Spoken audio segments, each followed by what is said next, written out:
राधे राधे, जय श्री राम। हम लोग पढ़ रहे थे मल्टी टैलेंटेड हनुमान। कल हम लोगों ने पढ़ा था अध्याय 6 श्री हनुमान पूजन विधि व हनुमान जी की दैनिक उपासना। आज हम लोग पढ़ेंगे अध्याय 7 हनुमान जी के 11 रूपों के दर्शन। प्रिय पाठकों, प्रिय साधकों, वैसे तो हनुमान जी के अनेक रूप हैं, लेकिन चूंकि हनुमान जी 11 रुद्रों के अवतार हैं, इसलिए 11 रूपों को यहाँ लिया है। एक साधक की दृष्टि में हनुमान जी के 11 रूपों के दर्शन अलग तरीके से करें। सूर्यमुखी हनुमान, पंचमुखी हनुमान, दास हनुमान, व्यास हनुमान, भक्त यानी कि सप्तमुखी हनुमान, वीर हनुमान, बाल हनुमान, लाल हनुमान, वृद्ध हनुमान, एकादशमुखी हनुमान और लघु हनुमान। विस्तार पूर्वक इन 11 रूपों के दर्शन देखिए। एक साधक की दृष्टि में हनुमान जी के 11 रूपों के दर्शन। पहला रूप दास हनुमान, एक मुखी हनुमान। एक हनुमान है दास हनुमान। ये दास हनुमान कौन है? श्री राम जी की सेवा में सतत रहने वाले, राम दरबार में हाथ जोड़े हुए श्री राम जी की सेवा में जो बैठे हैं, वो हैं दास हनुमान। दूसरा सूर्यमुखी हनुमान। बाल्यकाल में जब हनुमान जी पूर्व में छलांग लगाकर सूर्य को निगलने के लिए सूर्य की ओर जा रहे थे, उस समय उनके चेहरे पर जो सूर्य का प्रकाश छा रहा था वो अद्भुत था। एक तो स्वयं लाल लाल, ऊपर से सूर्य की लालिमा आपके चेहरे पर प्रकाशित हो रही थी, तो लाल लाल देह, लाल लाल देखत में तन विशाल, अद्भुत लग रहा था। इसलिए यहाँ पर इनके सूर्यमुखी हनुमान रूप में दर्शन है। तीसरा लाल हनुमान। बाल हनुमान भी हैं, लाल हनुमान भी हैं। अब आप कहोगे कि लाल हनुमान की तो बात हो चुकी है, सूर्यमुखी हनुमान, लेकिन ये लाल हनुमान थोड़े अलग हैं। उस समय सूर्य की किरण आप पर पड़ रही थी, लेकिन जब आपने सूर्य को निगल लिया तब आपकी मुखाकृति और सुंदर हो जाती है। जैसे पानी में कोई जलती हुई मणि रखी हो तो पानी की एक अलग तरंग और पानी में पड़ने वाली किरण अलग होती है। जैसे चंद्रमा पानी के अंदर हो, वह किरण और वह तरंग अलग होती है। जब आपने मुख में सूर्य को रखा, उस समय आपका पूरा तन लाल हो गया था और जो आपकी मुखाकृति थी वो बहुत आनंददायी थी। ये है लाल हनुमान। उस समय केवल मुख लाल था, इसलिए आप सूर्यमुखी थे, लेकिन इसमें आपके पूरे तन का एक एक रोम रोम लाल हो गया और प्रकाशित हो गया, मणियों की तरह। जैसे रात के समय किसी पर्वत में मणियां जगमगा रही हों, ये है लाल हनुमान जी का दर्शन। जय श्री हनुमान। चौथा बाल हनुमान। हम श्री हनुमान जी के अवतार की कथा को पढ़ते हैं। माँ अंजना की गोद में वे हैं। जब माता आपके सिर को सहलाती हुई मुस्कुराती हैं, तब हमारे मन में बहुत अद्भुत आनंद भर आता है। माँ अंजना के साथ श्री हनुमान जी के चित्र देखने से हमको आनंद आता है। ये है बाल हनुमान। पांचवा व्यास हनुमान। लंका में जब माता सीता का समाचार लेने के लिए हनुमान जी महाराज गए, तो विभीषण जी के बताए हुए रास्ते पर हनुमान जी अशोक वाटिका में पहुंचे। वहां पत्तों के बीच में जाकर के छुप गए। सुंदर कांड में वर्णन आया, तरु पल्लव महु रहा लुकाई, करई विचार करों का भाई। वहां पर हनुमान जी बैठे बैठे सोचने लगे कि माता जानकी जी के मन में बहुत संताप है, उस संताप को कैसे मिटाया जाए। व्यथा को कथा ही मिटा सकती है। तो व्यथा को मिटाने के लिए हनुमान जी ने पत्तों के बीच में छुप करके कथा का सहारा लिया। रामचंद्र गुण बरनय लागा, सुनतहि सीता कर दुख भागा। इस प्रकार प्रभु श्री राम के वर्णन को गाया तो माता जानकी जी ने कहा, जब कथा इतनी सुंदर है तो कथा व्यास कितना सुंदर होगा। तब हनुमान जी बोले, माँ कथा ही सुंदर है, कहने वाला तो बंदर है। यहाँ संतों की दृष्टि में ये व्यास हनुमान है। छठा आता है वीर हनुमान। एक है वीर हनुमान। ये वीर हनुमान कौन है? जब जामवंत जी ने कहा कि आप लंका जाओ, राम काज लगी तव अवतारा, सुनतहि भयहु पर्वताकारा। जब आपने पर्वत के समान रूप धारण किया, एक पैर आगे रखा, एक पैर पीछे रखा और दहाड़ते हुए जय श्री राम का जय घोष किया, तो वहां आपका वीर हनुमान का रूप हुआ। सातवां भक्त हनुमान या सप्तमुखी हनुमान।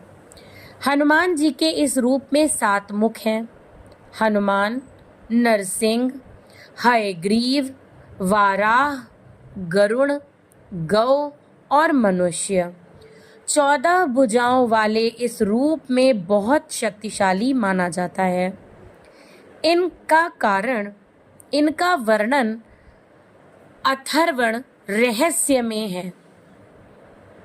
इस रूप में हनुमान जी अपने हाथों में वृक्ष, पहाड़, चक्र, खेटक, गदा, अंकुश, सर्प, अमृत कलश, बाण कमान, शूल आदि लिए हैं। इनकी आराधना से दैत्य या राक्षस और ब्रह्म राक्षस आदि के प्रकोपों से रक्षा होती है। विरोधियों द्वारा चलाए गए शस्त्र, तंत्र, मंत्र से सभी स्थितियों में मुख्य रूप रक्षा करता है। भगवान हनुमान जी के शक्तिशाली कवच से आपके शत्रुओं, नकारात्मक ऊर्जाओं, ग्रहों के प्रभाव, रोगों और दुर्भाग्य को दूर कर सकते हैं। हनुमान कवच में प्रचुरता, धन, पुत्र, आनंद और विजय प्रदान करने की क्षमता है। ऐसा माना जाता है कि जो प्रतिदिन इस कवच का अभ्यास करता है, भगवान हनुमान जी उसे हर परेशानी और नकारात्मक ऊर्जा से बचाते हैं। 8वां वृद्ध हनुमान। एक है वृद्ध हनुमान दर्शन। वृद्ध हनुमान दर्शन कब है? द्वापर युग में भीम के भ्रम को, अहम वहम को दूर करने के लिए आपने वृद्ध का भेष धारण किया। वैसे तो आप कनक बरन तन तेज बिराजा, अजर अमर हैं, बुढ़ापा आना ही नहीं है, हमेशा यौवन संपन्न है। अजर का अर्थ ही ये होता है जिसे जरा यानी वृद्धावस्था न सताए। लेकिन द्वापर युग में एक बार भीम के अहंकार को मिटाने के लिए श्री हनुमान जी ने वृद्ध वानर का रूप धारण किया था। बूढ़ा वानर बनकर हनुमान जी ने कहा, हे भीम, पूंछ उठाओ, हम तो बूढ़े हैं, तुम ही उठाकर एक तरफ रख दो। ये है वृद्ध हनुमान के दर्शन। 9वां है लघु हनुमान। एक है लघु हनुमान। ये लघु हनुमान कब है? अति लघु रूप धरेउ हनुमाना। लंका जाते समय आपने अति लघु रूप धारण किया था। कितना लघु रूप! मसक समान रूप कपिधरी, लंका ही चलेउ सुमरी नरहरी। हनुमान जी मच्छर के समान बने, बड़े प्यारे लग रहे होंगे श्री हनुमान जी। मच्छर के समान जब बने होंगे तब छोटे से प्यारे से होंगे। बड़े प्यारे छोटे छोटे से हाथ होंगे, छोटे छोटे से पैर होंगे, लघु हनुमान जी के। उनके छोटे छोटे हाथों में एकदम छोटी छोटी सींक जैसी अंगुलियां होंगी। कितने सुंदर लग रहे होंगे आप। ये रूप है श्री लघु हनुमान जी का। 10वां पंचमुखी हनुमान। पंचमुखी हनुमान की कथा तो सभी जानते हैं। एक बार श्री हनुमान जी ने पंचमुखी रूप धारण किया था। जब राम रावण के युद्ध चल रहा था, रावण हारने की कगार पर आ गया, तो उसने अपने एक और भाई को बुलाया जो पाताल लोक का राजा था। उसका नाम था अहिरावण। उसने अहिरावण से कहा कि हम हार रहे हैं, रावण वंश मिट रहा है और तुम्हारे नाम में भी रावण है, हमारे नाम में भी रावण है। हम दशानन रावण हैं, तुम अहिरावण हो, लेकिन हम दोनों ही रावण हैं। इसी प्रकार एक अहिरावण है, एक दशानन रावण है। एक सहस्त्रमुखी, एक 1000 मुख वाला भी एक रावण है। रावण बोला, हमारी मदद करो। क्या मदद करें? ये राम लक्ष्मण नाम के 2 राजकुमार हमारा सब कुछ विनाश कर रहे हैं, तो इनका क्या करें? इनकी तुम बलि चढ़ा दो। रावण ने ऐसा कहा। अहिरावण ने कहा, हम इनको ले कैसे जाएं बलि चढ़ाने के लिए? तुम विभीषण का रूप धारण करो, परंतु हनुमान जी पहरे पर रहते हैं, तो ले जाना बड़ा कठिन है। रामदल में युद्ध के बाद संध्या के समय सब सोते थे। दिन में युद्ध होता था, सूर्यास्त के बाद युद्ध विराम हो जाता था और ये नियम था कि सब अपने अपने दल में आकर सोएंगे। जहाँ श्री राम जी और श्री लक्ष्मण जी सोते थे, वहाँ पहरे पर भी श्री हनुमान जी रहते थे। श्री राम जी सो रहे थे, श्री लक्ष्मण जी अर्ध निद्रा में थे। अहिरावण मायावी था, वह माया से विभीषण का वेश धारण करके आया। हनुमान जी ने कहा कि इतनी रात को कहाँ? वे बोले, बस घूमने गए थे, प्रभु से कुछ गोपनीय चर्चा करनी थी। हनुमान जी ने उन्हें जाने दिया, क्योंकि एक विभीषण जी ही थे जिन्हें प्रभु के द्वारा अंदर तक जाने की आज्ञा थी। मायावी अहिरावण माया का प्रभाव करके दोनों भाइयों राम और लक्ष्मण को उठाकर पाताल लोक ले गया। सुबह हाहाकार मचा कि भगवान कहाँ गए, अब कौन देखने जाएगा? हनुमान जी विभीषण से कहा, तुम आए थे? विभीषण बोले, हम नहीं आए थे। अब क्या किया जाए? हनुमान जी ने विभीषण से पूछा, कौन तुम्हारा रूप धारण कर सकता है? विभीषण बोले, इस पूरे ब्रह्मांड में हमारे रूप का धारण करने वाला एक ही है, वो है अहिरावण। अहिरावण के अलावा कोई हमारे रूप को धारण नहीं कर सकता। तो हनुमान जी पता लगाते हुए पाताल लोक गए। वहां द्वार पर हनुमान जी की भेंट पुत्र मकर ध्वज से हुई। उनमें युद्ध हुआ। हनुमान जी ने पूछा, तुम कौन हो?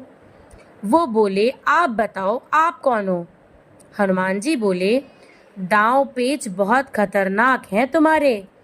तो वो बोले, मैं हनुमान पुत्र मकर ध्वज हूँ। हनुमान जी बोले, कौन हनुमान पुत्र? इधर तो ब्याह ही नहीं हुआ, बेटा कहाँ से प्रकट हो गया? वो बोले, हमारे पिताजी पृथ्वी लोक पर श्री राम जी की सेवा में हैं। हनुमान जी बोले, जिन हनुमान जी की तुम बात कर रहे हो, कहीं वो हम तो नहीं हैं? लेकिन एक बात बताओ, हमारा तो ब्याह ही नहीं हुआ है, फिर तुम कैसे? तब मकरध्वज ने अपने जन्म की पूरी कथा बताई कि आपके पसीने की बूंद से हमारा जन्म हुआ है, और कहा कि कुल देवी के सामने जो 5 दीपक जला रहे हैं, अहिरावण के प्राण इन दीपकों में हैं। जो भी व्यक्ति एक बार में 5 दीपकों को एक साथ बुझाएगा, वही अहिरावण का वध कर पाएगा। तब हनुमान जी सूक्ष्म रूप धारण करके पुष्प पर बैठकर अंदर गए और देवी के सम्मुख पंचमुखी हनुमान का रूप धारण किया और एक बार में 5 मुखों से 5 दीपकों की बत्तियां को बुझा दिया। इन पंचमुखी हनुमान में उत्तर दिशा का मुख था वराह मुख, दक्षिण दिशा का नरसिंह मुख, पश्चिम दिशा का मुख गरुड़ मुख, आकाश की ओर हयग्रीव मुख और पूर्व दिशा में वानर मुख था। इस प्रकार ये हैं पंचमुखी हनुमान। जय श्री राम, जय बालाजी महाराज, जय बागेश्वर महाराज, सन्यासी बाबा की जय, बागेश्वर सरकार की जय।